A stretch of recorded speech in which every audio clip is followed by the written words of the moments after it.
Ok, então, estou gravando, né, pessoal, a aula 7 do curso A Arte como Antropotécnica, né? E hoje a aula 7 tem como título A Queda de Ícaro, né? E o subtítulo Para uma Crítica da Cinética Vertical, né? Assim, são vários conceitos embutidos aí, né? Então, primeiramente, essa figura mitológica, né, Ícaro, a gente vai, assim, é uma personagem que vai atravessar toda a exposição, né, de hoje, mas por hora eu queria me focar mais no subtítulo, tá bom, pessoal? Porque são alguns conceitos, né, são pelo menos três, né, então a ideia de crítica, cinética e vertical. Então, para isso, né, para tentar resumir, eu trouxe três citações porque eu vou me apoiar basicamente, assim, hoje é mais no Sloterdijk mesmo, certo? Alguma coisa do Emerson, Nietzsche, mas é basicamente o Sloterdijk mesmo hoje, em várias obras, né? Então eu fiz assim até uma brincadeira, né? Assim, realmente é uma leitura já, né? Eu já estou subvertendo um pouco o autor, mas eu acho que vai fazer algum sentido aí ao longo da aula. Então eu vou apresentar nessa ordem, né? O conceito de crítica, que ele usa aí, pelo menos em duas obras, né?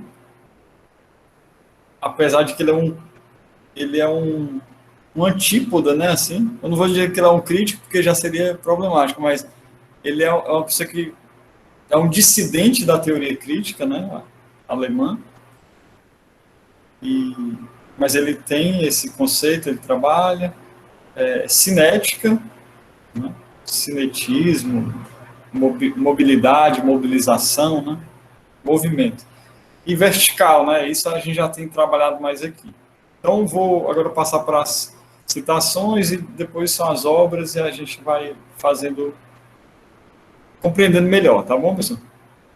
Então, a primeira eu peguei lá da crítica da razão cínica, né? Que é um best-seller do Sloterdijk, um livro de 83, fez um estrondo, foi o livro que colocou ele assim no hall, né, dos grandes filósofos contemporâneos.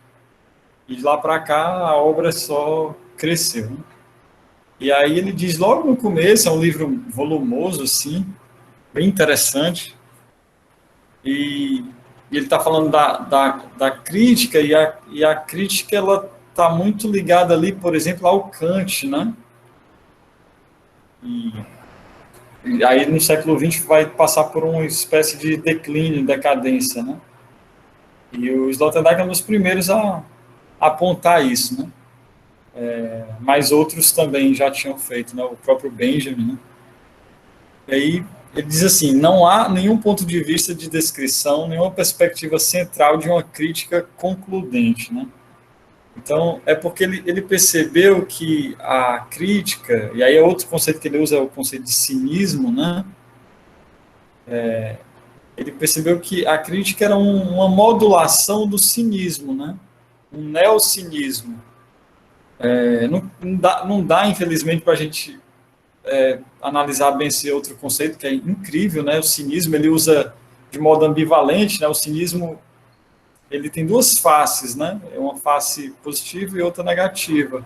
E um seria uma mais atrelada à antiguidade, né? Os cínicos lá, o Diógenes, por exemplo, e outro um cinismo moderno, né? Ele até fala um jogo de palavras no alemão, quinismos e zinismos, né?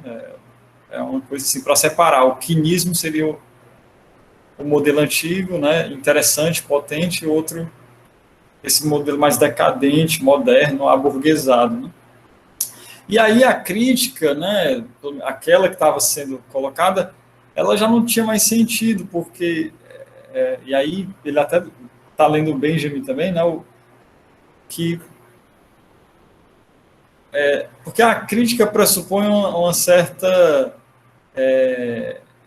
isenção, né, como se você conseguisse se colocar, primeiro que tecnicamente, que é crítica, né, crítica lá no sentido mais kantiano, né, seria uma faculdade de julgar, né? Você julgar algo, né?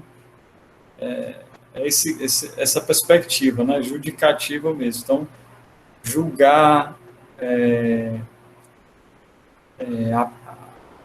perceber todos os engodos ali, né? Daquele fenômeno, enfim. Só que para você se colocar assim, nessa posição, né? Parece que você não está no mundo, né? É como se você estivesse fora do mundo e julgando algo, né? O jornalismo, por exemplo, se coloca dessa forma, né? Como se fosse imparcial. Só que não existe isso, né? Todos nós, né? Estamos no mundo, né? E então é tudo situado, é tudo localizado, né? No tempo e no espaço. Então, quando eu falo, estou sempre falando de um ponto específico, né? Aí entra questões as mais diversas, né? Uma perspectiva psicológica, econômica, política, ideológica, né? Geográfica, etc. Né? Tudo entra nessa operação, né? De criticar algo. Então não existe essa isenção é uma mentira, né? É um cinismo moderno, né? Você querer criticar. Então a aula até meio, eu vou brincar com essa ideia, né? Espero que fique claro ao longo, porque realmente é um engodo, assim, a crítica, né? Aí eu uso até aqui no sentido da crítica da arte, por exemplo, né? É curioso isso, né? Daria também uma outra discussão boa, né? O que é a crítica da arte hoje e tal. Mas a gente volta, pessoal, só para... São 3 conceitos, eu tenho que apresentar aqui brevemente. O outro é o cinético, né? O que seria isso? E ele diz em outra obra muito interessante, que eu vou usar aqui bastante, que é a mobilização infinita, né? Também traduzido em alguns lugares como eurotaoísmo, né? Ele depois mudou, ele mesmo mudou o título, né?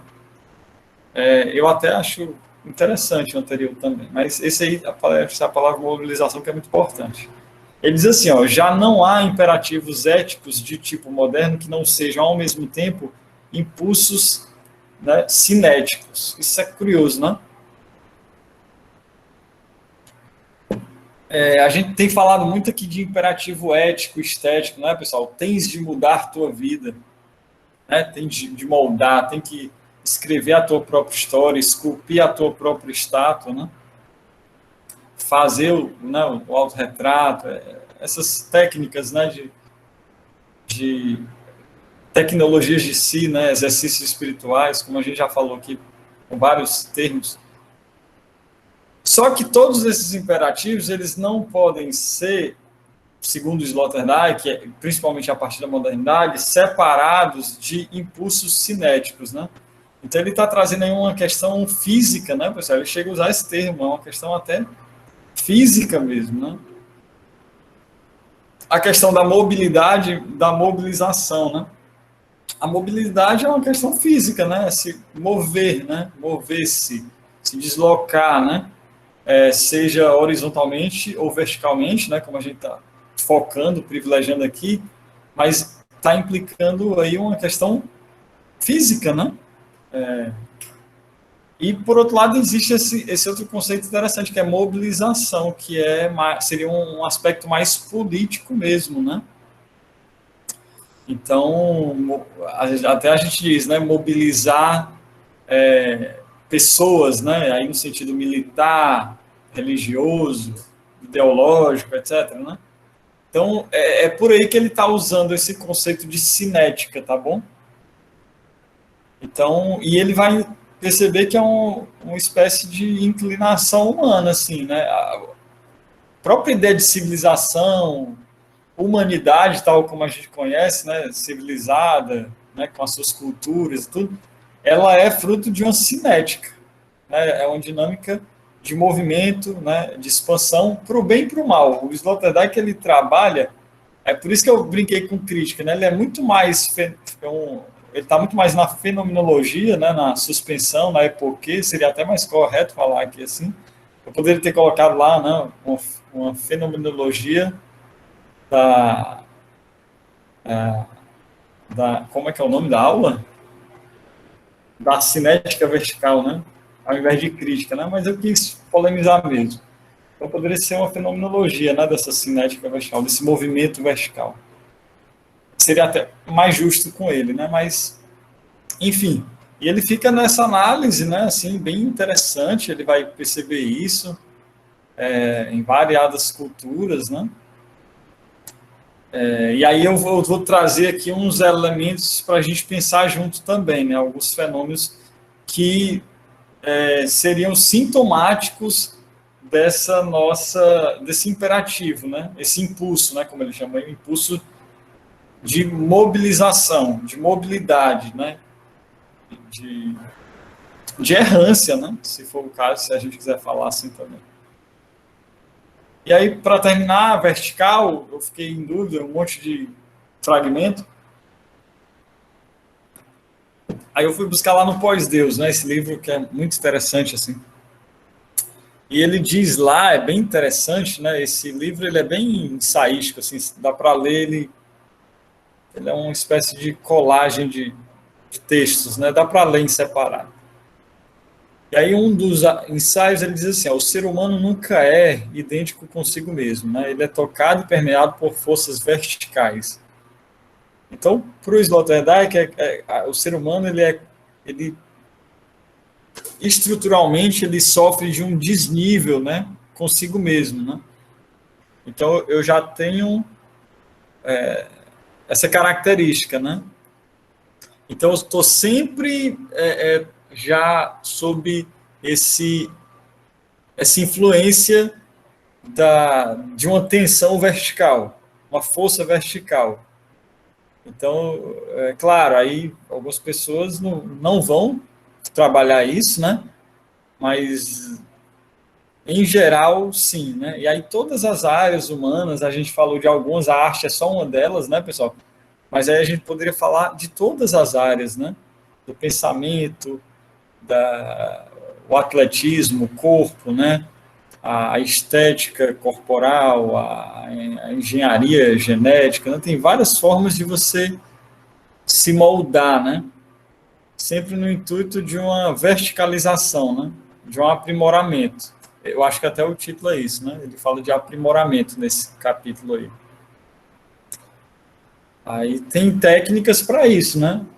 Aí se é uma coisa mais espiritual, você vai fazer yoga, meditação, sei lá o que, não, vai frequentar uma doutrina religiosa, vai fazer filosofia, né? Mas tem outros exercícios, né? Exercícios mesmo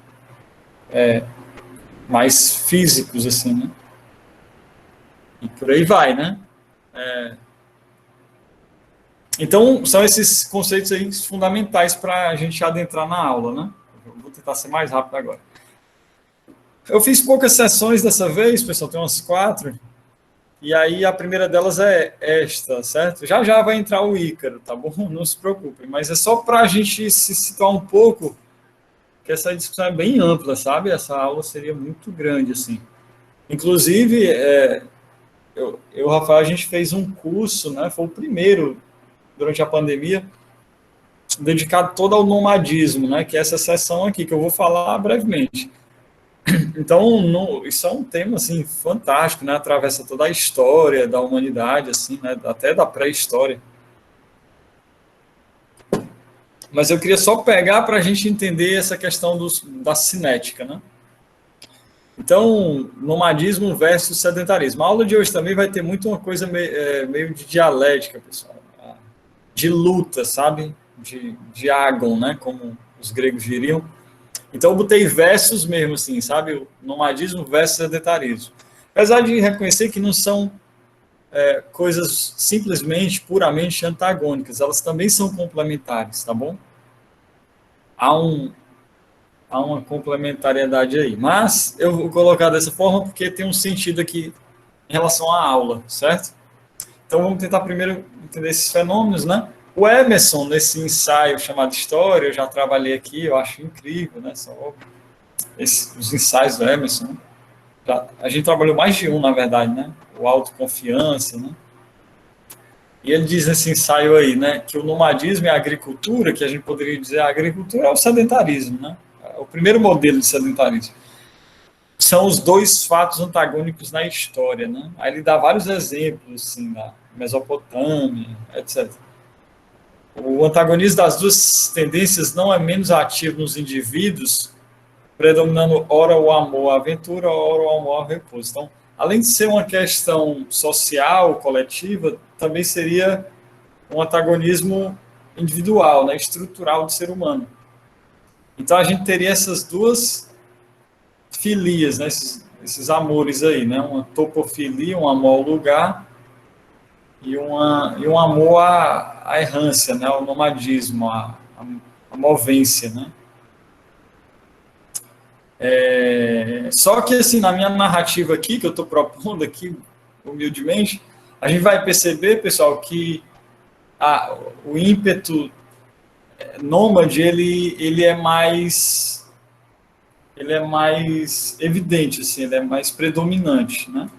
Inclusive, como eu disse anteriormente, ele é o que moldou, né? A gente chama de civilização, né? Então, até para a expansão dos continentes, aí teríamos que entrar aqui na questão antropológica, a questão, né, do nomadismo aqui no sentido até das espécies e tudo, né? Mas só para ter uma ideia. E aí, um exemplo que eu gosto de trabalhar sempre, aí tem vários autores, mas em especial eu uso muito Michel Onfray, né, que é um filósofo assim, muito contemporâneo, pouco conhecido, a meu ver, assim, no Brasil. Ele é um filósofo assim, bem diferente, sabe? Bem nietzschiano, assim. E ele tem um livrinho chamado Teoria da Viagem, né? É difícil de encontrar esse livro hoje. Mas um livro assim muito saboroso, e ele começa esse livro, né, e vai falar da teoria da viagem, né, então essa é uma poética da geografia, mas ele vai pegar lá no Gênesis, né, essa dicotomia fundacional do humano, né. Então, assim, esse antagonismo que o Emerson falou, né, do nômade e do sedentário, já estaria colocado no relato bíblico, né, no Velho Testamento. E as figuras que encarnam, né, que personificam essa dialética, seriam os irmãos, né, Caim e Abel. Eu não vou entrar em maiores detalhes, eu acho que a Bíblia, eu acho que vocês devem até conhecer mais do que eu, mas, resumidamente, para quem não está lembrando, enfim, tem os irmãos lá, né, e um belo dia, eles têm o hábito de dar oferendas, né, para o Criador, tanto Caim quanto Abel, e um belo dia a oferenda do Caim é meio que rejeitada, assim, esnobada, né, por Deus, e em contrapartida a de Abel é muito valorizada, né. E aí, enciumado, né, o Caim mata, né, ele trama lá, e aí ele mata o próprio irmão. E aí ficou conhecido como o primeiro homicídio da nossa história, né, o primeiro fratricídio, né, o irmão matou outro irmão. E aí muitas coisas dá para aprender daí, né, mas aí tem o castigo que Deus dá, né.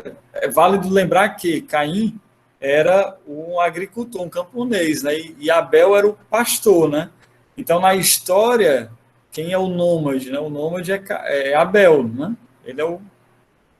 É até curioso, né? Por que Deus gosta da oferenda do nômade e não do sedentário, né? Eu acho que isso aí eu não vou entrar aqui em questões teológicas, mas é interessante, né? Por que Deus gosta mais do nômade, né? Do pastor, né? De ovelhas, assim, muito curioso. E aí tem o castigo, né? Deus onisciente, né? Ele sabe de tudo, então ele percebe, né, que Caim cometeu, né, esse homicídio. Aí ele pune, né? Aí tem aquela questão curioso, que é uma coisa irônico, né? Porque a punição dele é vagar, é errar pelo mundo, né? E é exatamente ocupar o lugar do irmão, né? Só que de maneira mais radical, né? E aí tem a marca, né? Aí vem toda a história que aí a descendência e as várias interpretações do texto, não é bíblico. Eu não vou entrar, mas queria que vocês pegassem isso, que essa dinâmica, né, nômade, sedentária, ela nos é inerente, assim, não é uma discussão. Assim como outras que eu vou apresentar aqui, tá bom? E aí, brincando, assim, pegando o Michel Onfray de novo, pessoal, ele tem uma hora lá que ele diz que a raça de Caim, né, os errantes, os nômades, eles descendem daí, né? Seria a gênese, né, desses tipos. Aí tem vários, nesse curso a gente estudou vários, né? Tem o próprio mito também, ainda meio bíblico, né, do judeu errante, figuras as mais diversas, né, pessoal? O próprio Diógenes, né, o cínico, ele é uma figura errante, né? E aí tem na literatura, né, vários, assim, Don Quixote, enfim, a gente trabalhou um curso todo, não vou agora me ater, né, mas, enfim, o próprio Nietzsche, assim, é um pensador muito nômade, né? E aí o nomadismo não só extensivo, assim, de extensões territoriais, mas até um nomadismo, como diz o Hakim Bey, não, um nomadismo espiritual, né? Ele não se trata só desse nomadismo, assim, né? Existe uma inquietude também do espírito, né? Enfim, e aí eu vou brincar aqui agora essa ideia de que, essa é a pequena tese aí, né, de que a, a nossa história, né, a história do Sapien, mas especialmente aí com a modernidade, é uma história marcada pela predominância desse tipo, né, desse espectro nômade, né. Então, quem venceu, né? Então, esse estilo sedentário, né, que está também, né, o Onfray vai dizer que o que é o sedentarismo, né? São essas formas, né, enraizadas, né, assim, criar uma cidade é um sedentarismo, né? Um império, políticas, né? Você se fixar, né? Isso tudo é sedentarismo. Mas sempre existiram e existirão os exploradores, né? E aí vai ter, né, os andantes, os andarilhos, mas depois vai ter os navegantes, mais, assim, recentemente, modernamente, as pessoas que vão explorar até o espaço, né? Então, tem diversos, né? Até o cyberespaço, né? Até o virtual. Então, tem vários experimentos, né? Então, a minha hipótese é essa, de que o nomadismo é... E aí tem vários autores que vão defender isso também, né? Mas aí, para a aula, seria isso. Então, é uma raça, a gente descende dessa raça, né? Eu estou usando o conceito de raça aqui no sentido do Michel Onfray, tá bom, pessoal? A gente não acredita nessa ideia, não, né? Ninguém quer perpetuar aqui o racismo, é lógico. Seria no sentido de espécie, de estirpe, né? De linhagem, né? De maldição mesmo, né? Uma maldição, mais do que tudo. A gente vai entender por quê. E aí, uma das personificações dessa maldição, dessa marca, seria a ideia de progresso, né? É até um termo assim que assusta todo mundo, né? O pessoal da história da arte achava, né? Você vai falar de progresso, né? A história também acha muito perigoso esse conceito. E o Sloterdijk, ele lida muito bem com esse termo, sabe? Ele não tem grandes questões assim para ele. Ele até chega a, em um determinado ponto, no sentido bem específico, até ver um lado, não é nem positivo, mas construtivo disso, né? Um aspecto autoplástico, autodeterminante, né, para o ser humano, né?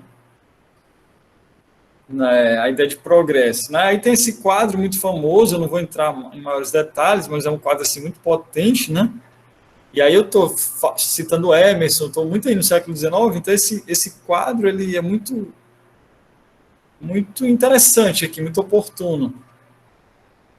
É um quadro do John Gash aí, né, que se chama O Progresso Americano. E o progresso está personificado nessa espécie aqui de deusa, né, essa entidade aqui feminina, muito interessante, né, que está levitando, né, que está voando. E ela está carregando aqui um fio, né, do telégrafo, né, que é aquela tecnologia para a época muito avançada, né, de comunicação, enfim. E um livro, né, eu vou até dar um control mais aqui, ó, School Book, né, um livro didático, né. Então, a ideia de progresso, a gente já falou isso, né, a tecnologia da escrita, né, pessoal, o humanismo letrado, enfim, toda essa questão, né, civiliza, né, queira ou não, o ser humano, né. É bem interessante essa questão. E a gente atrela muito a coisa do civilizado ao sedentário, mas tá aí, né, o nome desse cara que é um explorador, que é um andante, um errante, né, até um vagabundo em alguns casos, ele também pode personificar isso, né, em algumas leituras, isso é curioso. Estou provocando, tá bom? Para fugir um pouco só daquela teorização mais deleuziana, né, do nomadismo, que eu adoro, mas a gente tem que também ir além, né? E aí essa personalidade, esse quadro aqui, ele está muito dentro daquela leitura um tanto quanto nacionalista, né, da América do Norte, né, que é aquela doutrina do Destino Manifesto, né, a conquista e a corrida para o Oeste, né, vocês vão saber bem, a colonização, né, e que vai se desdobrar depois no imperialismo, né, norte-americano, e como se fossem mesmo assim líderes, né, mundiais, assim. Claro que hoje isso está mais em xeque, né, mas ainda é uma grande referência, né, assim. E aí depois a gente pode debater isso aqui, tá bom? Mas tem os seus impactos, né? Então aqui até no próprio quadro já demonstra, né, essa corrida para o oeste, né? A gente sabe o que é que eles queriam sobretudo o ouro, né? Essa coisa da expansão. E aí é a custa de destruição de outras culturas, né, pessoal? É isso, a civilização ela é violenta, né? A cultura ela abrange tudo isso, né? E aí tem os índios, né? E aí não à toa, né? Ela está carregando aqui técnicas, né, tecnologias, né? O livro e essa fiação representam isso, né? Então, uma certa vai querer civilizar, né? Domesticar. E a corrida para o oeste, né? Se vocês olharem os hemisférios aqui, né? Então tem o nascente e o poente. Ela caminha em direção ao oeste, a essa que é a escuridão, né, pessoal? Que são as sombras, né? Se a gente reparar, então é um gesto de levar a luz, né? Uma espécie de iluminismo, né? Assim. Estou só abrindo assim paisagem para a gente depois entrar na questão aqui chave, né?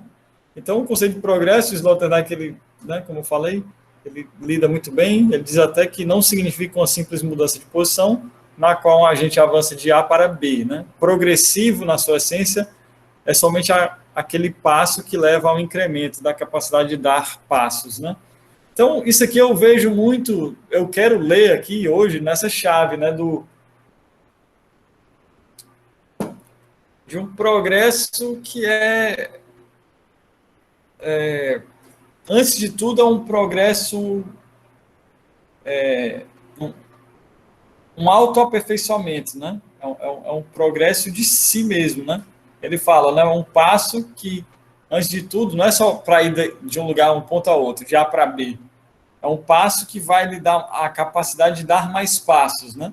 Isso é muito parecido com o conceito que ele dá de antropotécnica, né? É quando você se coloca em forma, né? Então, eu já falei isso aqui, a gente desenha não para ter um desenho, um produto, mas para desenhar, né? Esse verbo infinitivo, né? Para criar mais potência de desenhar, né? Então, eu canto não para gravar um disco meramente, mas para eu ter uma performance vocal ainda melhor, né? Então, é nessa chave que ele está entendendo aí o progresso, né? Então, esse é o imperativo, né, da mobilização, da cinética, né? Então, é um constante aperfeiçoamento, tá bom, pessoal? É porque a gente fala de progresso, aí pensa que tem a perfeição, um conceito extremamente controverso, né? A gente sempre acha que está progredindo, é uma ideia assim até meio hegeliana, teleológica, né? De que a história caminha sempre para um... O Sloterdijk está ingênuo, né? Ninguém, eu acho que hoje seria capaz de falar uma bobagem dessa, né? É óbvio que tem problemas, mas o que ele quer pegar dessa figura do progresso é como esse quadro, tem vários problemas aí, né?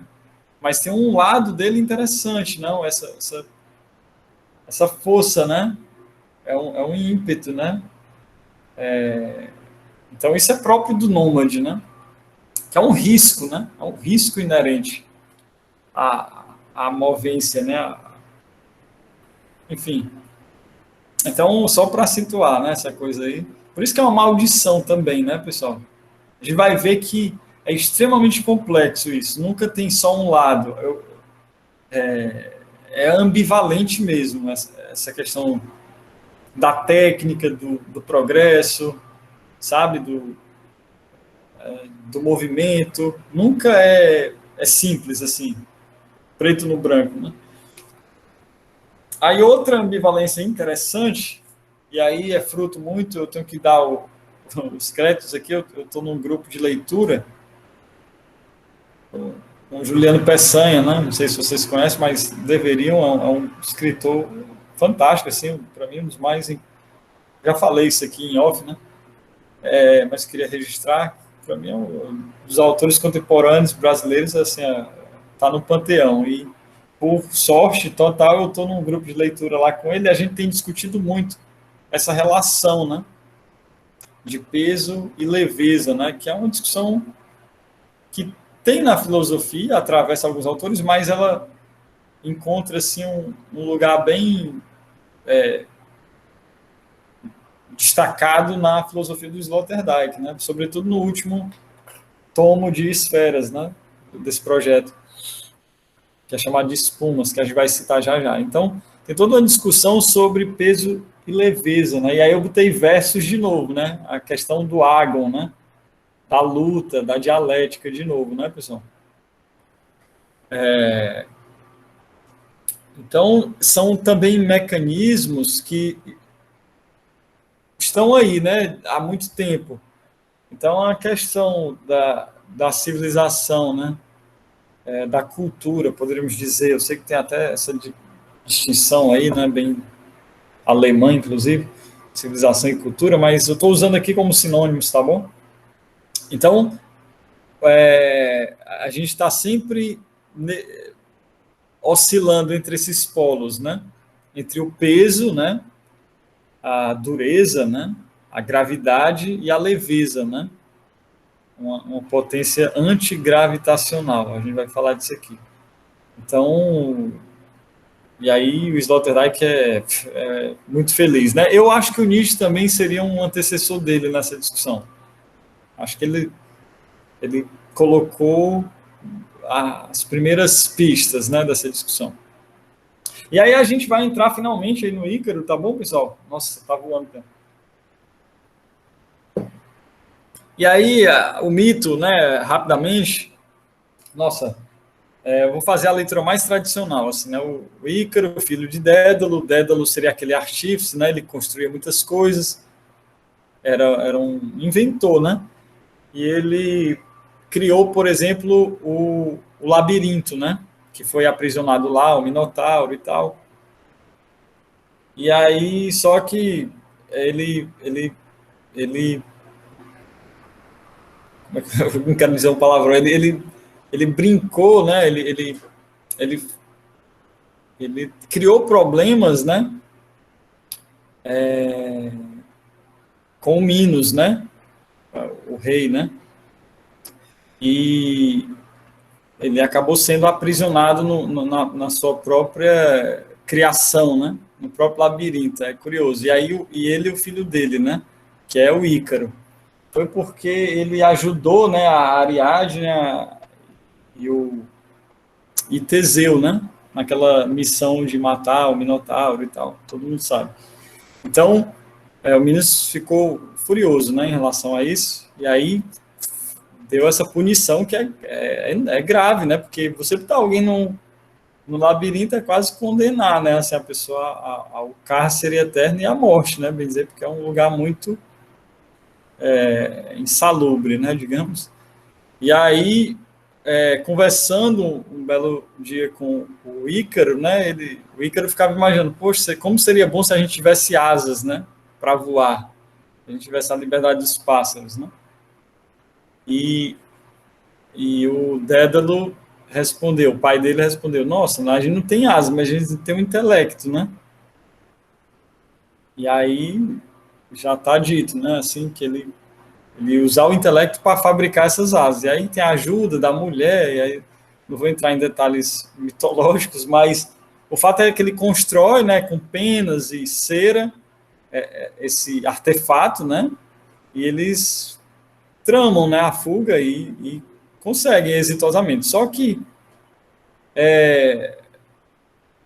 por, dado o material, né, cera, o Dédalo tinha advertido o filho que ele não voasse tão perto do mar, nem tão próximo do sol, né? Que nos dois casos era muito perigoso. Mas é jovem, né? O Ícaro, e acabou ficando brincando, né? E aí a gente sabe o final trágico. Depois eu vou retomar esse final, né? Mas ele caiu lá no mar e tal, que hoje até tem o seu nome, o Mar Icárico, né? Que era o mar Egeu.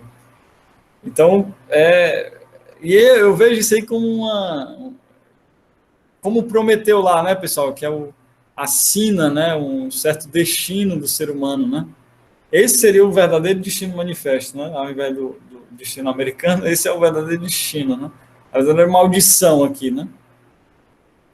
Do ser humano. E aí tem um debate aí de técnica, né? De o saber, né? Essa, essa cinética vertical, né? Que o Ícaro queria alcançar o sol, né? Imagina, o sol em muitas culturas, até pagãs, é um deus, né? Então ele queria se igualar a um deus, né? Nesse sentido, está muito próximo lá da ideia prometeica, né? E vários outros aqui que a gente poderia falar, né? Essa queda, né? Essa queda, o próprio Lúcifer, né? A ideia de queda é muito. Eu vou trazer depois em outra aula, pessoal. Essa ideia de queda é muito forte, né? A queda de Adão e Eva também, né? E por aí vai. Então, aí eu pego aqui uma frase e faço como se fosse uma colagem, uma brincadeira, porque tem, entre outras coisas, aí um imperativo, né, de leveza, né, nesse mito. Eu acho que todo mundo em algum momento pensou isso, né? Criança principalmente, né? Essa ideia de voar, né? Deve ser o auge, assim, né? Uma coisa de liberdade, né?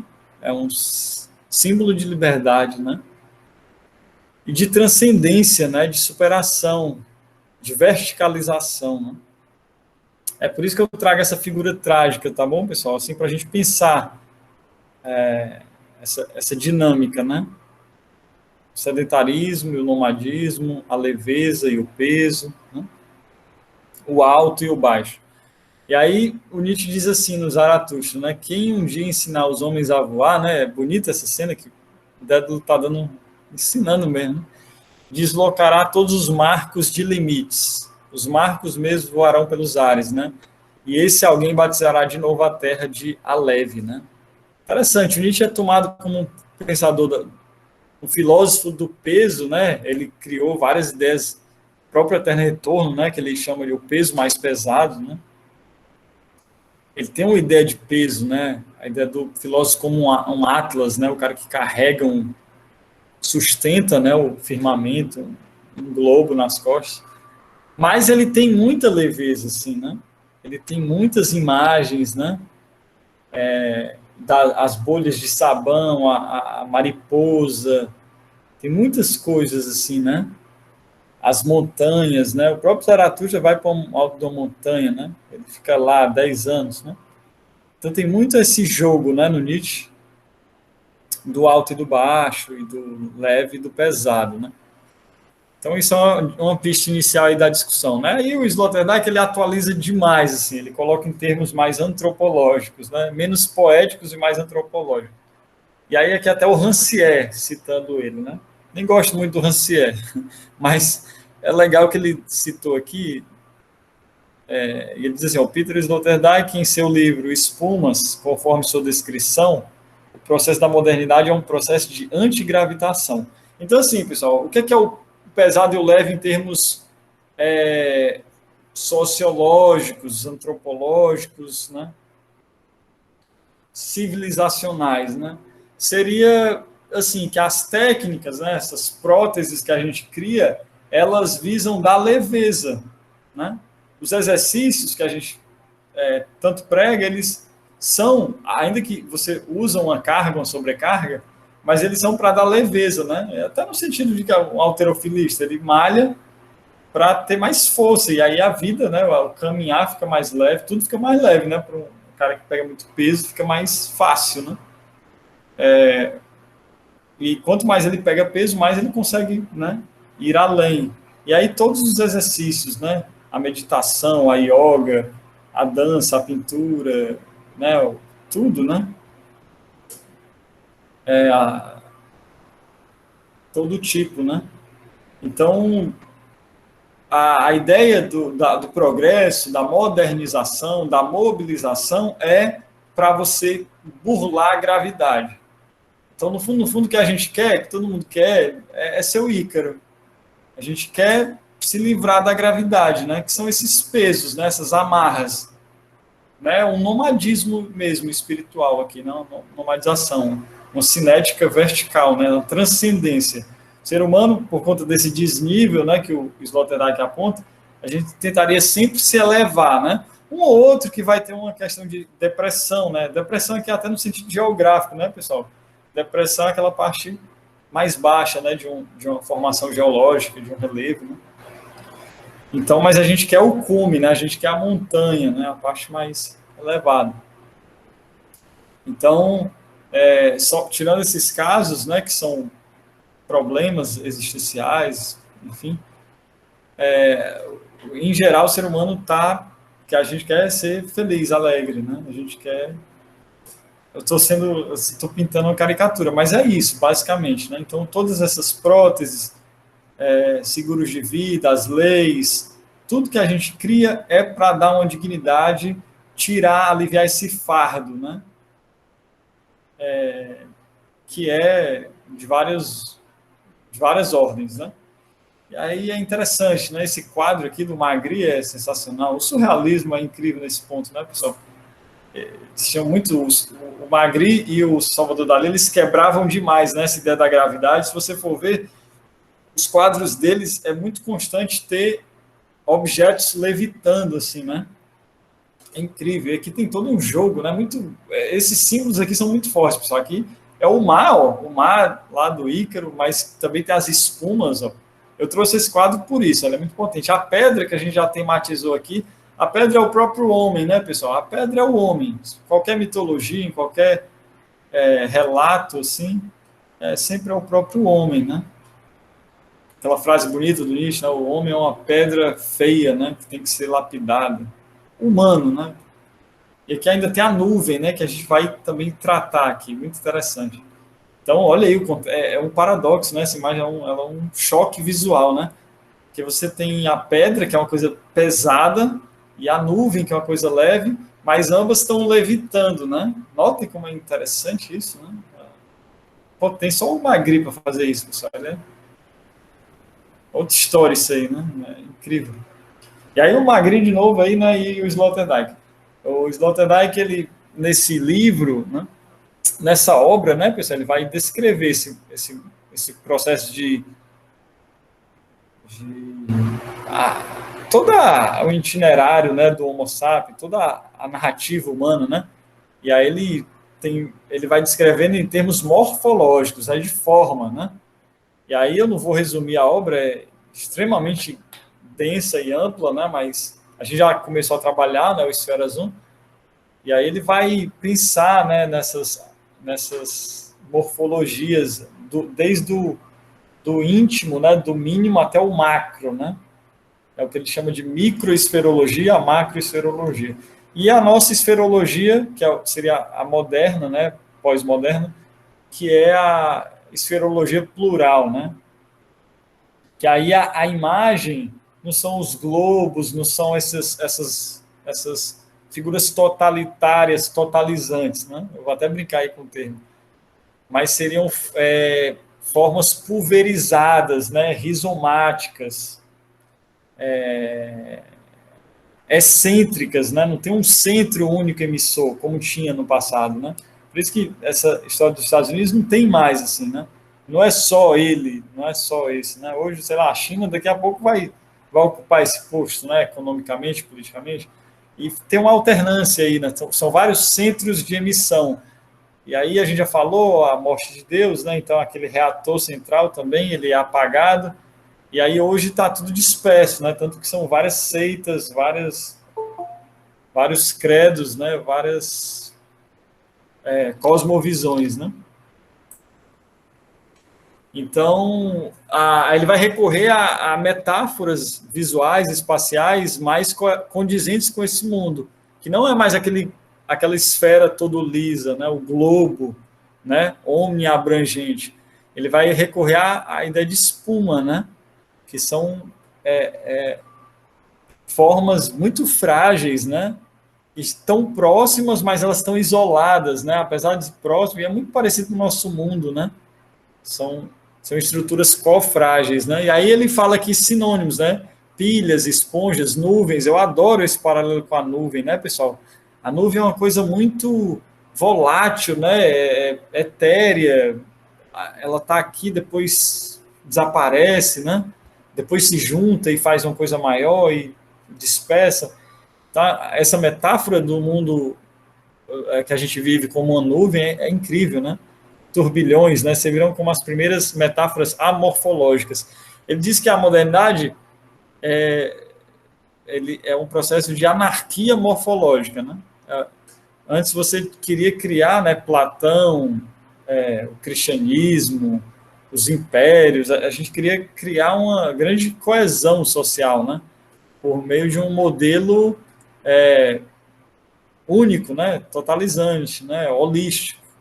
E o Sloterdijk nem acredita nisso e o processo moderno vai na contramão total, né? Ele é a explosão dessa grande bolha, desse grande globo, né? E a espumização dele, né? Então hoje são vários centros, né? E é uma coisa meio anárquica, assim, né?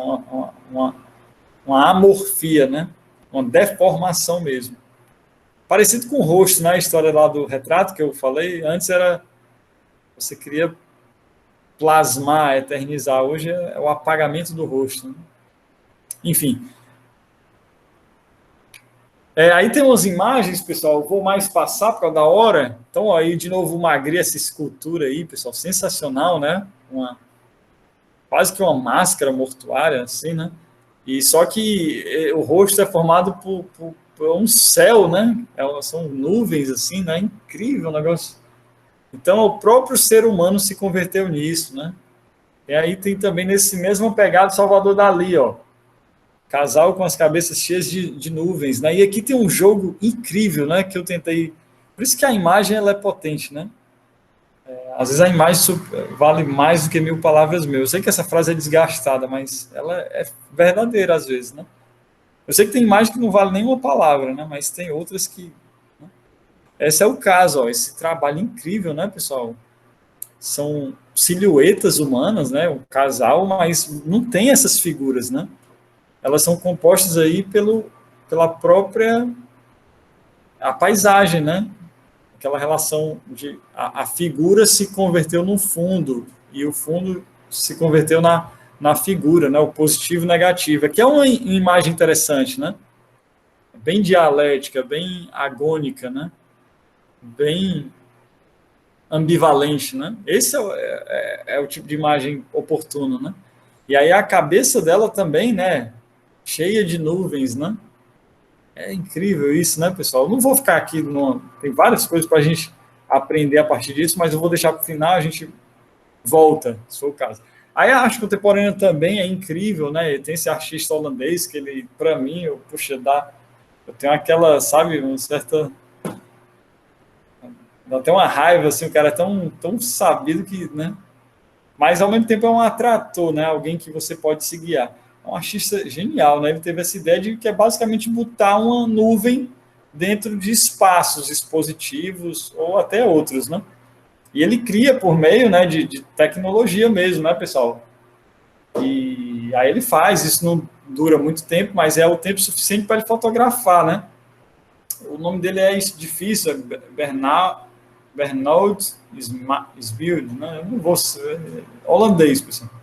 E ali são os nomes das nuvens, né? O nimbus, cúmulos, né? Por aí vai. Incrível, né, pessoal? Botar isso. E aí tem outra imagem ainda mais bela, eu acho que essa aí é a mais bonita. Dá vontade de ficar só olhando aqui para ela. É incrível o trabalho desse cara. É isso, né? É a arte condizente, né? No nosso mundo, é essa aí.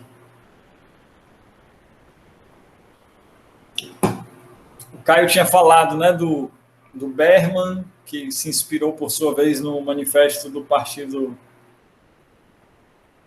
Comunista, né? Tudo que é sólido. No Fausto também. Oi? No Fausto também. O Fausto, sim. Também. O Fausto, sim, do Goethe, né, e tal. É incrível, né, assim, essa coisa, aquela lógica que era industrial, né, o peso está muito ligado, né, pessoal, aquela coisa fabril, trabalho, né, isso também no passado um trabalho escravo, servil, né, manual, e aí esse mundo, a leveza aqui também é ambivalente, né, ela tem coisas, tem uns lados assim que não são tão sublimes quanto essa imagem, né? Mas eu não quero trabalhar aqui na moralização, é mais para a gente entender, né? Suspender um pouco, apesar de a aula ter um nome como uma crítica, né? Mas é para suspender mais o sentido, né? A aula é suspensão, né? É nuvem. Aí é inevitável, pessoal, quando a gente está falando de verticalização, verticalismo, né?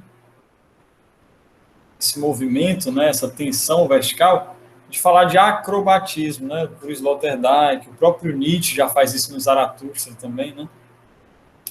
Então, tem até uma frase, tem várias, né? Mas tem uma frase boa no Tens de Mudar de Vida, que é uma paráfrase, uma paródia, né, ao Diógenes, né? O Diógenes, o cínico, ele dizia, dizem que ele saía na praça, né? Na ágora, com a lanterna, em plena luz do dia, né? Uma lanterna, que não precisava, aparentemente, e saía procurando, né? Procurando homens, né? Seres humanos, né? Autênticos. E aí ele não encontrava, né? Ele só encontrava dejetos, né? Detritos. E aí o Sloterdijk ele faz uma brincadeira, uma paródia que ele diz assim, ó, quem procura homens no sentido de humano, tá bom? Quem procura homens encontra acrobatas, né? Ele diz exatamente isso, né? Então, é aquele exercício da aula passada. Se a gente se afastasse do globo terrestre, né? O Nietzsche faz isso no Genealogia, né? Se a gente olhasse de longe, se a gente conseguisse, né, essa façanha de olhar de fora, a gente perceberia que são seres do exercício, né? O ascetismo, né, é o fenômeno mais duradouro e tal. Então, o Sloterdijk, ele assina embaixo, né? Nessa tese nietzschiana aí, tá bom? Então, o acrobatismo é fundamental para compreender essa cinética vertical que a gente está criticando, analisando. Criticando no sentido de julgando, né? Analisando aqui, né?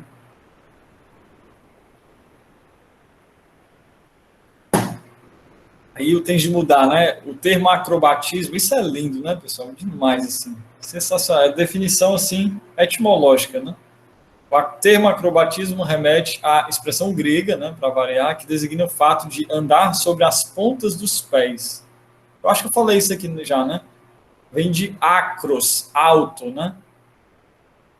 O mais alto, né? E bene, ir, andar, né? Então, é andar mais alto, né? Então, andar na ponta dos pés. Designa a forma mais simples de contranaturalidade natural. É brincadeira, né? Então, assim, de novo, aquela coisa, né? A tecnologia e a natureza, né? Essas falsas dicotomias, né? Então, assim, eu acho que também todo mundo, assim como voar, todo mundo já fez essa brincadeira, né? Até a minha namorada, a gente conversando hoje, eu não ia trazer, porque eu não tenho leitura ainda sobre isso, mas pretendo depois aprofundar, se ela quiser também, né? Ela falou, eu mostrei esse trecho, e ela disse assim, poxa, legal, poderia falar de autismo, né? Eu achei lindo esse exemplo, porque os autistas, eles, por uma questão física mesmo, né? O calcanhar de Aquiles, né? Outro nome grego aí. Achei bonito. Eles têm um problema no tendão, né? E aí eles andam muito na ponta dos pés, né? É incrível, né? E o autismo, como um todo, é muito curioso para você analisar, né? São figuras, o próprio termo autismo, né? Então, é a pessoa que vive, tem essa vida, o si mesmo, muito trabalhado, né? Até demais, né? Até hiper reservado, né? Aí acaba tendo um problema social, né? Assim, que é tão difícil, inclusive, né? Conviver e tratar. Mas eu achei lindo esse exemplo, né, pessoal? Então, andar nas pontas dos pés, todo mundo fez isso, né? É uma forma de burlar, é um sonho icárico, né? Um sonho de subversão, né? Uma, uma, é um engenho também, né? Uma tecne. Interessante. Aí o Sloterdijk também dá um exemplo bom, ele adora o Circo de Solé e essas coisas, ele dá um exemplo dessa trupe marroquina, né? Essas pessoas que criam essas pirâmides humanas, né? É literalmente, né, uma verticalização, né, pessoal? São esses movimentos, né? Então, notem como é complexo, né? Não é uma coisa assim única.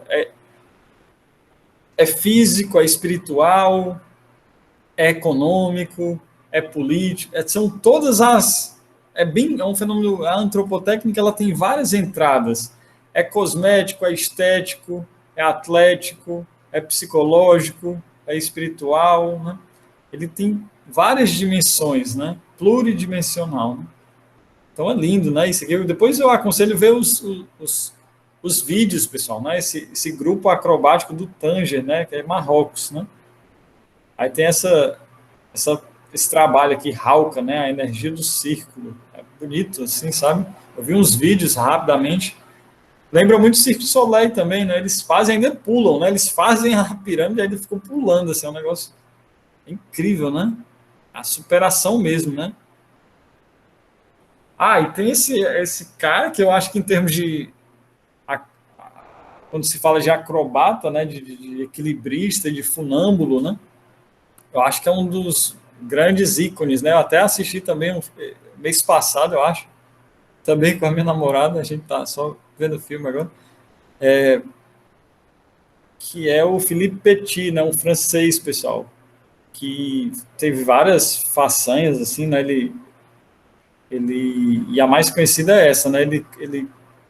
Ele cruzou as Torres Gêmeas, né? O World Trade Center, caminhando num cabo de aço, né? E tem várias subversões, né? Porque primeiro que a caminhada foi ilegal, né? Então foi um choque, assim, foi todo um projeto para ele fazer isso. Tá muito bem retratado num filme chamado, oh meu Deus, como é o nome do filme? Se alguém lembrar aí, tá até no Netflix. Tem os dois, mas tem esse recente, é bonito. É a, agora eu vou lembrar. Como que é o título, cara? Woke, The Woke, né? Mas ele foi traduzido com. Ah, não vou lembrar. A travessia. A Travessia, perfeito. A Travessia. Valeu. É incrível, né? E aí ele não só passa uma vez, ele passa 8 vezes lá, pessoal, no filme. Ele se deita, ele faz mó, sabe? Incrível, e é real, certo? Isso aqui é a imagem real e tem um filme também, que é muito bonito, muito plástico, assim. E ele burlou, né, tudo, ele estava no consultório do dentista, né, ele fazia já isso lá na França, né, eu acho que ele já tinha também cruzado as torres da Notre Dame, né, que é alto, né, bastante alto, E aí, só que quando ele viu numa revista, ele viu a World Trade Center sendo construída ainda, né, na década de 70, né? Ele ficou assim, ele disse, é a minha vida, eu vou ter que fazer isso aí, é um empreendimento da vida dele. E aí ele monta uma equipe, né? Não sei se até que ponto isso é verdade, mas ele monta uma equipe, né? E é incrível, pessoal. Sabe, o cara. Aí você vê a que ponto o ser humano, né? Por isso que eu disse em alguma aula, né? Nunca tem limite para o baixo e para o alto, né? Infelizmente a gente focou muito no baixo, né? Na baixeza, né? Nessa coisa do plebeu, né? No sentido nietzschiano aqui. Mas se a gente dedicasse também, né? Se exercitasse no sentido altivo, né? Nobre, aristocrático, né? A gente conseguiria cada coisa, né? O ser humano é impressionante, pessoal, é impressionante. Então, assim, sei, eu subo num banquinho, olho para baixo, eu já tenho um vertigem. O cara fez um negócio desse, sabe? Segurando só um bastão, sem nada, pessoal. Ele se recusou a usar aquele cinto, né? Porque é bem comum, né? Seria normal. Ainda daria muito medo, né? Ele fez sem nada, absolutamente nada. Incrível, sabe? Puxa, grande artista. Aí essas ideias de suspensão ainda, né, de verticalização, tem esse movimento chamado primitivo moderno, né, a tradução, que esse Fakir, né, bem conhecido, Fakir Muzaffar, né, não sei pronunciar esse termo, mas ele trabalhou, acho que nos Estados Unidos, né, e ele tem toda essa subcultura da body modification, da body art, o pessoal adora ele, sabe, sendo uma referência. E tem essa técnica que é bem antiga, eu fui pesquisar, pessoal, isso aí data já de pelo menos do século XIX, pelo menos, talvez seja mais antigo, né? Algumas tribos e tal já faziam isso, né? Vocês já viram essa suspensão por ganchos, né?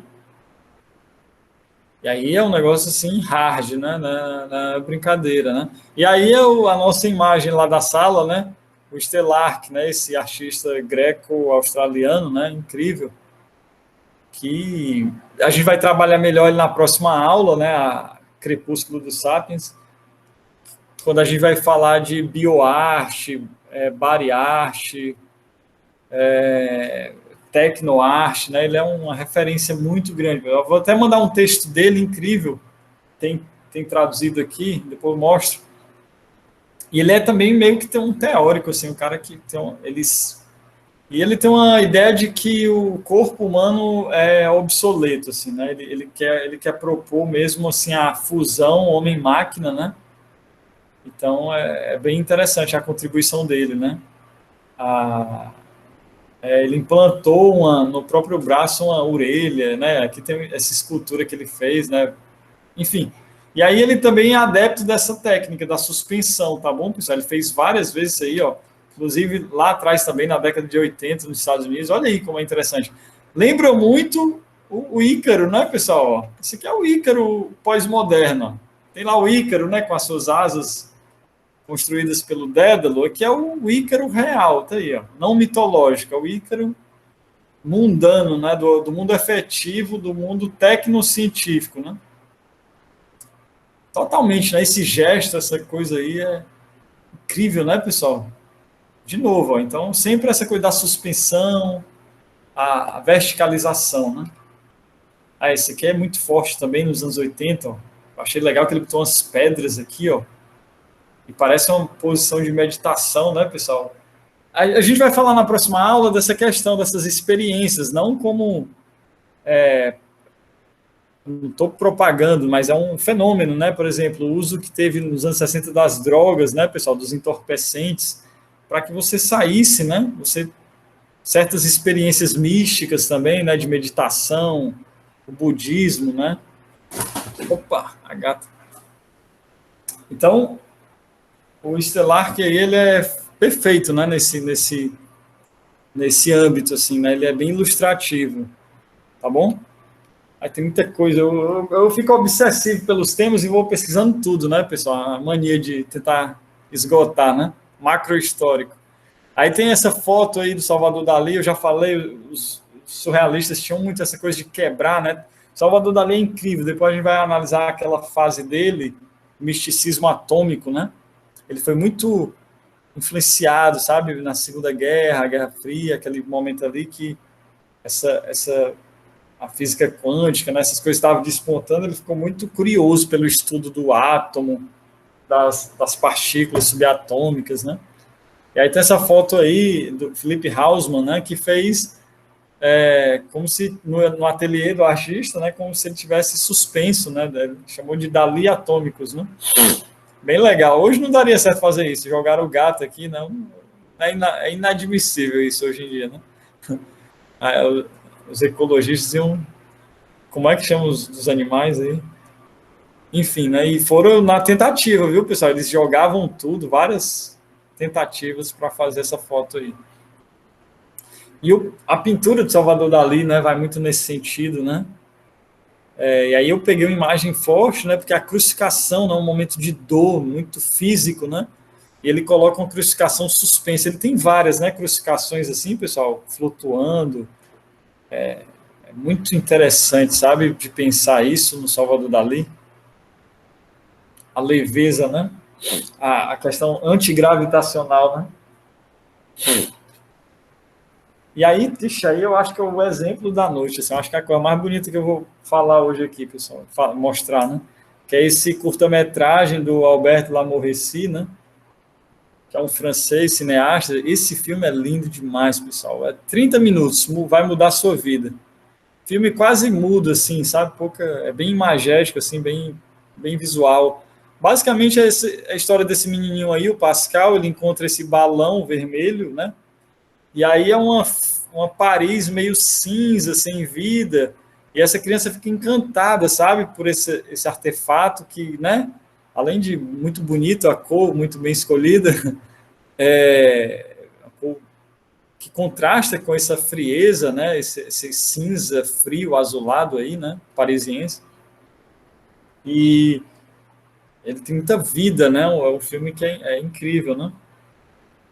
E ele vai, né, ele está indo para a escola, são as aventuras desse menino, desse garotinho com esse balão, pessoal. E aí é curioso como que as pessoas, né, jovens e adultos, se incomodam, né, com essa coisa. Ele é encantado, sabe assim, com esse objeto. E os outros meio indiferentes, quando muito, né, porque a maioria tem até raiva, assim, né. As pessoas não gostam desse encantamento dele, né? As pessoas estão lá nas suas rotinas bem banais, né? Burocráticas, né? Seus itinerários assim bem roteirizados, né?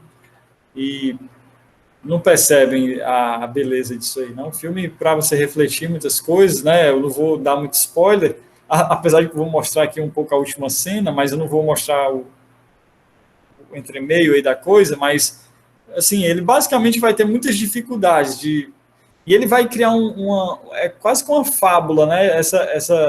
Esse balão vai se tornar uma personagem mesmo, assim, né? Que tem uma certa personalidade, assim, uma certa um jogo cênico assim com ele, né? Muito interessante.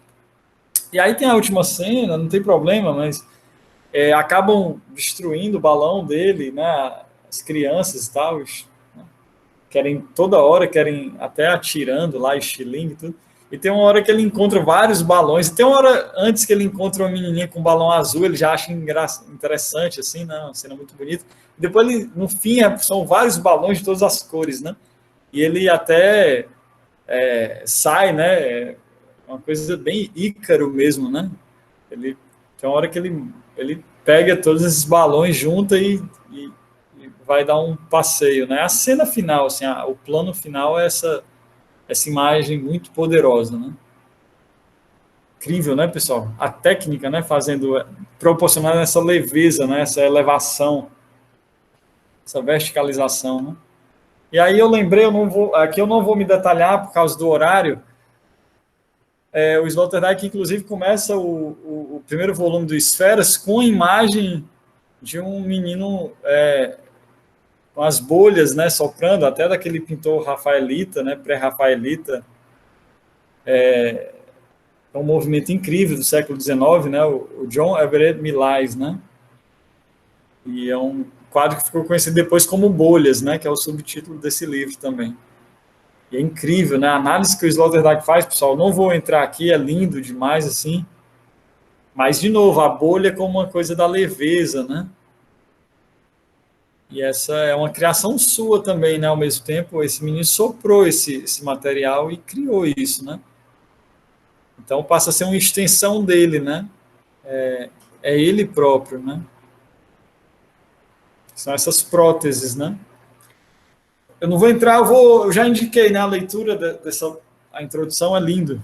Uns 3 páginas muda a sua vida. Pessoal, eu quero dar encerramento, né, por causa da hora. Tem aqui eu criei essa sessão chamada Insustentável Leveza do Sapien, né? Existe um livro famoso do Milan Kundera, né? Um livro bem nietzschiano, inclusive, né? Não vou entrar em detalhes do livro, fica aí a leitura, até porque eu estou subvertendo aqui, eu estou indo por outras vias, mas é uma grande referência. E aí eu vou agora tentar pensar o avesso. A gente fez um elogio da leveza, né, esses autores. Aí, por isso que a aula é uma crítica, não é só uma fenomenologia assim, sabe? Não é só uma suspensão total. Agora vai ter uma certa moralina da minha parte, mas que eu acho que é importante, porque é a única aula, se vocês notarem, vai ser a única aula que eu estou apresentando, né? Dada aí o agravamento, né? Térmico, climático, né? É só por isso, né? Se não fosse essas variáveis, né? Que a gente vai chamar aí o antropoceno, né? Talvez nem entraria nisso, sabe? Nessa moralização, mas se faz necessário, né? O momento que a gente vive. Esse curso, ele é fruto desse momento, né? Também. Então, eu quero... Essa leveza, pessoal, ela talvez seja, de fato, assim, paradoxalmente, um grande peso, né? Um peso insustentável, né? E aí, eu, nesse sentido, me aproximo aí do Kundera, né? Só que ele fala do seu, eu estou falando do Sapien, né? E aí eu pego mobilização, que eu acho lindo esse trecho aqui, ó. O Sloterdijk vai perceber, e isso no Esferas 3 também, ele vai perceber que é curioso, né? Porque a tecnologia, ela é uma mídia, né? Ela não é boa nem má. Então, ela potencialmente ela carrega essas duas cargas, esses dois polos, né? Então, ao mesmo tempo que ela traz leveza, ela vai também trazer problemas, né? Isso que a gente está vivendo hoje, pessoal, é resultado de um modo de vida, né? Ao mesmo tempo que foi legal o sedentarismo, as práticas de, né, plantar, a pecuária, né? Tudo isso, né, que alimentou as sociedades e cultivou, né? Proporcionou longevidade, enfim, qualidade de vida. Ao mesmo tempo, isso tem um efeito rebote, assim, né? Então, esse vírus, por exemplo, ele está circunscrito nessa chave de leitura aí, né? De que a gente também cria, ao buscar essa leveza, a gente cria problemas, né? Cria fardos, né? Aí eu vou ler o Sloterdijk, que eu acho que é melhor do que meu comentário aqui, porque eu acho que vai direto no ponto. Ele diz assim: a vida é custosa para o comum dos mortais. Esforçam-se incansavelmente por tornar a sua vida cada vez mais leve, né? Entretanto, os esforços para aligerar a vida passaram a ser eles próprios o fardo mais insuportável, né? Então tem essa coisa, né? É um paradoxo, né? Tem até aquela frase, eu não vou lembrar direito, né? Que a tecnologia cria soluções para problemas que ela mesma criou, né? Assim, então, eu vendo a solução porque antes eu vendi o produto, né? Eu sei que eu estou sendo simplista, moralista, né? Agora, mas é algo a se ponderar, sabe? A gente não pode ser tão ingênuo quanto o Ícaro, né? Eu vou tentar defender aqui até o final uma postura, não uma síntese, né? Uma dialética que vai querer uma síntese, mas uma postura mais prudente, mais do meio, sabe? Não sendo imparcial, né? A coisa da... Não se trata disso, né? Mas, até porque não existe isso. O Benjamin já falou, né? Isso é uma falsificação, isso é um cinismo, né? Mas tentar um equilíbrio. Aí acho que eu vou me fazer entender aí até o finalzinho, tá bom? Mas é isso, tá bom? É insustentável, aparentemente, nessa. Porque o problema é que a gente investiu demais, né? Sobremaneira na leveza. A leveza em si não é problemática, é interessante. Tá que agora a gente está desfrutando da leveza, né? Técnica, né? Mas, né, também a vacina foi criada por causa da né, longevidade, são próteses, né, garantias. Mas elas criam também mazelas, né? Então é isso que a gente tem que pensar também, o avesso, né? Aí eu trago algumas imagens aqui bem provocando mesmo, tá bom? Eu não vou fazer análise de fílmica aqui, né? É porque não dá tempo. Tem essa obra fantástica, né? O Grande Ditador, do Chaplin, e essa cena emblemática que o ditador, né? Ele tá brincando lá com um globo, né? Um globo inflável, né? E aí é curioso, o globo chega até a estourar, né? Ele fica brincando, né? Esse globo ficou leve, né? Aqui é no sentido anti-nietzschiano, né? A Terra ficou leve no sentido até ruim, né? E aí não é aquele Atlas, né, que carrega nas costas, mas é o cara que se sente dono da bola, né? O dono da bola aí, né? Esse tirano aí, a ponto que ele destrói a própria bola, né? A própria esfera vital, né? Então é só para situar, pessoal, não vou ficar aqui em análises detalhadas. Aí, ironicamente, existiu esse caso, né, desse padre, eu não vou lembrar o nome dele, ficou conhecido como o padre do balão, né? Aqui no Brasil mesmo, né, que era um padre que era ativista e tudo, né? E numa das suas campanhas ele queria bater o recorde lá do Guinness Book, né? Voar com balões de hélio, eu acho, gás hélio, e até para arrecadar dinheiro e tal, para doar, né? Eu acho que para um grupo carente e tal, né? Uma ONG, eu acho. E aí, lamentavelmente, ele não conseguiu voltar. Na época virou até piada, né? Mas é uma coisa terrível, né? É até uma imagem que remete muito à do menino lá, né? Ó, vou voltar aqui rapidamente, ó. É incrível, né? Como isso se repete, assim, essa ideia, esse ideário, né? Essa forma, né? Então, é um lado, né? O Ícaro caiu lá no mar também, né, pessoal? O corpo também parcialmente foi encontrado depois do padre aí, né? Antes ele foi dado só como alguém que sumiu, desapareceu, mas depois morreu mesmo, assim. Enfim, é uma coisa. A gente quer, né? Assim, quebrar. Ele queria quebrar um recorde, né? Eu acho que às vezes vai muito longe, né?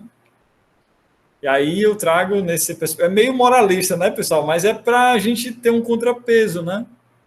O pesos e contrapesos, né? Não tem isso?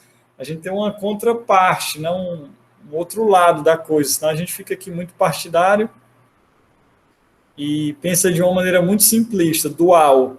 E quando eu trago o outro lado, não é para criar um dualismo, mas para criar um pensamento complexo, sabe? Mais plural, mais agônico, né? Já já vou falar sobre isso. E aí tem célebre aí a questão da Torre de Babel, né? Que também está no Gênesis. Não vou entrar aqui numa hermenêutica, uma exegese bíblica, né? Uma interpretação bíblica, até nem saberia fazer isso, mas é uma ideia meio imperialista, né? Criar uma grande. Eu sei que era para eles não se dispersarem pelo mundo, né? Então queriam criar essa cidade, essa torre onde as pessoas iriam coabitar, né? Mas tinha por trás desse projeto tinha também uma ideia de atingir os céus, né? Aqui tem até as nuvens, ó, pessoal, eles alcançaram até as nuvens, ó. Olha aí a leveza, né? A verticalização, né? Extrema, né? E aí é aquela história, né? Ninguém pode brincar com Deus, né? Os deuses, eles costumam ser cruéis, né? Tem sempre a ira, né? Que é uma potência que o Sloterdijk adora. Não vou trabalhar nesse curso, mas seria o caso, né? Que ele chama de timos, né? Uma potência timótica, né? Então, a ira está aí, né? É uma potência muito antiga, né? E aí me vem também muito à cabeça essa lâmina do tarô de Marselha, a lâmina 16, né? Dos arcanos maiores, que é a Casa de Deus, né? A habitação divina, né? A torre, tem vários nomes. que aí, simbolicamente, aí eu estou fazendo uma leitura até simbólica, mas dentro dessa narrativa é interessante, que ela simboliza o golpe paralisador do destino, cuja brutalidade, na medida das ambições que golpeia, só faz abrir a elas o único caminho que os deuses lhe autorizam, né? Caminho não mais material, mas espiritual. Então, muitas dessas coisas são meio que lições, né? A própria Torre de Babel, né? Essa coisa... O que é que Jesus fez? Jesus, ato falho. O que é que o Criador, Deus, né? Fez lá, né? Ele fez a coisa das línguas, né? Ele embaralhou as línguas, né? Então, para as pessoas não se falarem, não entrarem em acordos, né? Foi uma maldição, né? Também. Então, isso tem uma lição, assim, um pouco moralista, verdade, mas é interessante, sabe? Perceber. O próprio Ícaro, né? Não voe tão perto do céu, né? É curioso, isso aqui é um contraponto, tá bom, pessoal? A gente veio defendendo essa coisa, né, do tens de mudar de vida, mas calma, né, a tua vida, né, não é mudar a vida, né, a natureza, Gaia, né, totalmente, né, como o ser humano tem feito aí, né, isso que é denominado antropoceno. O Caio me cobrou, não vou entrar, Caio, aqui nos detalhes do antropoceno, porque tem gente já falando isso, já mandei material, não vou, é uma discussão, isso está se formando, tem vários teóricos, o Bruno Latour, o Lovelock, James Lovelock, tem um monte de gente falando sobre, né? Eu não vou aqui, seria uma digressão muito oportuna, mas levaria mais tempo. A gente pode voltar na discussão, no debate, tá bom? Eu quero só terminar aqui a minha moralina e fechar. Aí tem esse quadro do Bruegel, fantástico também. Aqui era o Bruegel também, tá bom, pessoal? O Bruegel é um moralista, né, no sentido bom. Ele adorava essas parábolas mitológicas, bíblicas, né? O Bosch também. E aí tem essa aqui, Paisagem com Queda de Ícaro. E o curioso, pessoal, desse quadro é que, em geral, se a gente viu lá na iconografia, sempre exalta Dédalo, Ícaro, né? Colocam eles em primeiro plano. Aqui não, a gente vê um Ícaro, vocês nem sabem onde está o Ícaro, né? A não ser quem conhece, ó. Mas o Ícaro já caiu, aqui é a queda de Ícaro mesmo. E ele está se afogando aqui, ó, e o mundo ao redor aqui, ó, é indiferente, ó. O pastor, o agricultor, olha só que legal, né, essa coisa. Temos aqui de novo, né, o Caim e Abel, de certa forma, né, o pastor e o agricultor. Mas, enfim, e ele está ali, ó, está morrendo e ninguém está aí, o mundo indiferente, né? O Sloterdijk tem uma frase potente no Esfera Zoom, que ele vai dizer que na modernidade o homem se tornou o idiota do cosmos, né? O que é o idiota do cosmos? Né? Quando a gente começou a explorar, né, o espaço e tal, foi vendo que o negócio é muito maior, né, infinito, né? O Copérnico, Kepler, Giordano Bruno, né? Esses caras, o Giordano Bruno vai ser queimado, não à toa, porque ele vai falar de mundos infinitos, né? Múltiplos mundos. Quando, na verdade, se existia uma ordem, um cosmos, né? Uma coisa bem fechada, né? Aí o cara vai falar de como assim um multiverso, né? Não pode, né? Tem que ser então o Ícaro é essa figura, né? É uma coisa, né, que está no ser humano, né, pessoal, que atravessa. Então, é uma linha muito tênue, né, que separa uma certa autoconfiança, para ficar com um termo que a gente já usou, um certo ímpeto, né, uma certa tensão vertical boa, para uma megalomania, né, uma coisa de querer, entre aspas, ser Deus, né, até vai ser tematizado aí na aula 9, né, essa discussão. Eu chamo de síndrome de Deus, né, eu estou criando esse negócio. Então, essa síndrome, né, esse complexo de ser Deus, né, de ser Prometeu, ela sempre traz esse tipo de reação, né? No caso aqui, Gaia, a própria natureza está fazendo isso hoje, né? Com a gente, né? Esse vírus, pessoal, para mim, é sintomático, assim, é emblemático. Sabe? A vingança de Gaia, né? Aquele livro lá do Lovelock, né? A vingança, né? Uma lição. dá para aprender ainda. E aqui é incrível, não sei se dá tempo, eu acho que dá. O Emerson, né, ele vai falar, incrível, vai falar vários ensaios, eu adoro o Emerson, eu já falei aqui, né? E aí ele diz lá, é bem moralista também, né? Ele diz assim, da natureza, podemos chamar de Gaia, que sempre procura os caminhos curtos, permitir-vos retirar uma lição. Olha a lição. Quando a fruta está madura, ela cai. Quando a fruta se foi, cai a folha. É apenas queda o circuito das águas. É uma queda para frente a marcha dos homens e dos animais. Alavancar, fender, cavar, rimar. Todos os nossos trabalhos físicos e manuais são feitos de contínua queda. Né? Então, é uma lógica. A gente quer burlar, né? Mas existe o espírito de gravidade, né? Como diria o Nietzsche. Inclusive, ele vai fazer uma crítica grande, mas a gente tem que jogar com essas coisas, né? Não é querer anular totalmente, né? São potências, né, pessoal? Então, estou moralizando um pouco, mas é porque é o caso, né?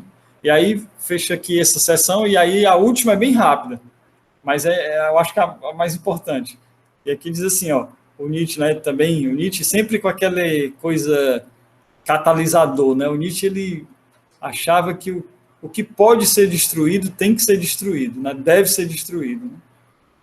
Então só tem que ficar, é uma coisa meio seletiva, né? É a seletividade do eterno retorno, né? Não vamos confundir com darwinismo tosco, né? Mas ele diz assim, ó, e a quem não vos ensine a voar, né? Ele falou lá, né, que seria bom alguém que ensinasse a voar, mas quem não ensinar a voar, ensine então a cair mais depressa, né? Então se você não vai conseguir ensinar a voar, ensine a cair logo, né? É o efeito catalisador do Zaratustra, né? Ele quer... então, aquilo que é fraco, né? Que é demasiado humano, tem que ser extinto mesmo, sabe? Se é para preservar essa vida tosca, é melhor que uma potência venha e destrua, né? Porque vai vir uma coisa melhor, né? Sempre, né? Esse é o progresso imanente, né?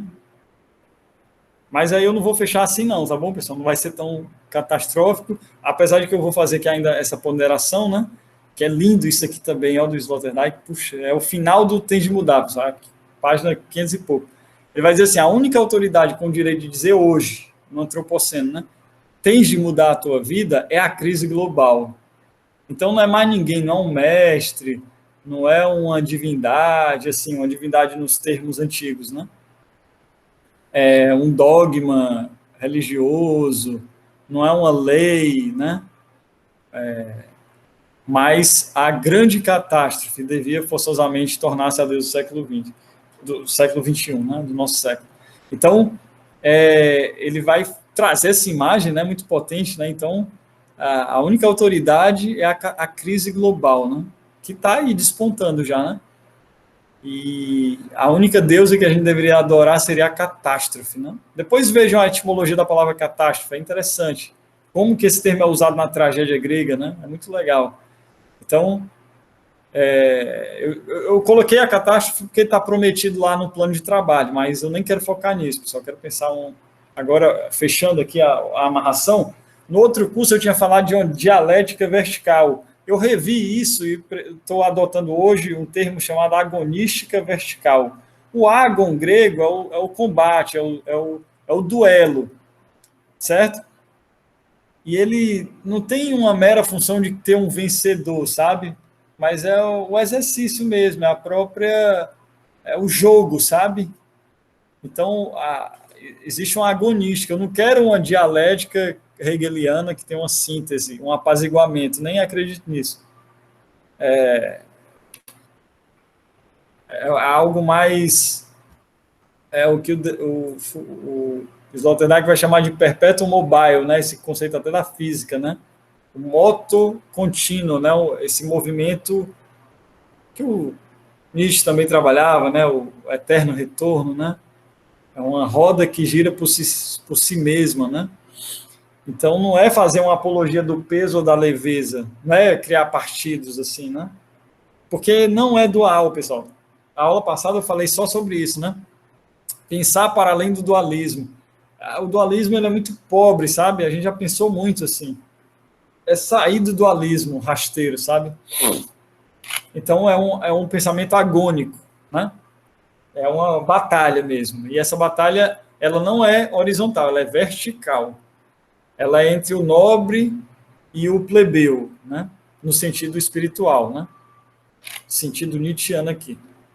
E aí eu vou voltar ao Ícaro aqui para fechar, né? Também tem uma pequena moralzinha, mas é legal, porque vai rimar com o poema que eu vou trazer. O Dédalo disse lá, né, para o Ícaro, né? Eu te previno, Ícaro, tens de fixar teu curso numa altura média. Então, de novo, aquela coisa, não vá tanto perto do mar, né? Mas também não vá muito alto, né? Fique numa altura média. Pessoal, não confundir o médio com o medíocre, né? Eu sei que a gente vive no império da mediocridade, né? Eu não quero defender aqui um pensamento medíocre. O que eu estou chamando de agonística vertical é essa altura média, que é da ordem da prudência, a prudência nietzschiana, tá bom? É um espaço, é um ponto médio, assim, sabe? Que é um ponto que mantém a atenção. Não é que ele estabiliza, ele para. É um ponto que exatamente ele não toma partido e fica nessa constante tensão, né? Então, o Ícaro teria ficado voando mais tempo se ele tivesse nesse ponto médio. Se ele fosse muito para cima, muito para baixo, ele ia acabar se prejudicando, né? Então, é esse ponto. Então, acho que essa é a moralzinha da aula de hoje, tá bom? Eu pensei isso em várias culturas, essa prancha que eu criei no curso lá sobre o nomadismo, e eu tentei pensar, ó, desde da ideia platônica, grega, assim, né? Platão e Aristóteles, mas também está no cristianismo, né? A figura de Jesus e Lúcifer, né? Que é o que está no céu e o que está embaixo, né? Tem outras figuras aí da magia. Tem o próprio tarô, de novo, aqui é a carta da temperança, né? Temperança, pessoal. Prudência, poderia ser também temperança. Esse ponto médio, sabe o tempero? A ideia do fármaco grego, né? A gente vai trabalhar isso aí na outra aula, a ideia de fármaco. Eu vou falar da temperança aqui, que é melhor. A ideia do tempero, né? O sal é o tempero. Você não pode nem botar pouco nem muito. Tem um ponto exato, é um ponto médio, né? Você passou muito, vai estragar. Também se faltar, vai ficar meio desinteressante, né? O prato, então, a temperança, né? Essa medida, sabe? Tá cheio de pelo de gato aqui. E aí eu peguei também aqui, para fechar, os animais de estimação do Zaratustra, né? A águia e a serpente. Isso não é à toa, pessoal, né? A águia e a serpente, se você pensar morfologicamente, o que é que seria uma águia amiga de um serpente? Né? Eles são amigos, né? Lá no Zaratustra, eles voam juntos, né? A serpente e a águia. Então é um dragão, né? É uma figura muito poderosa, né?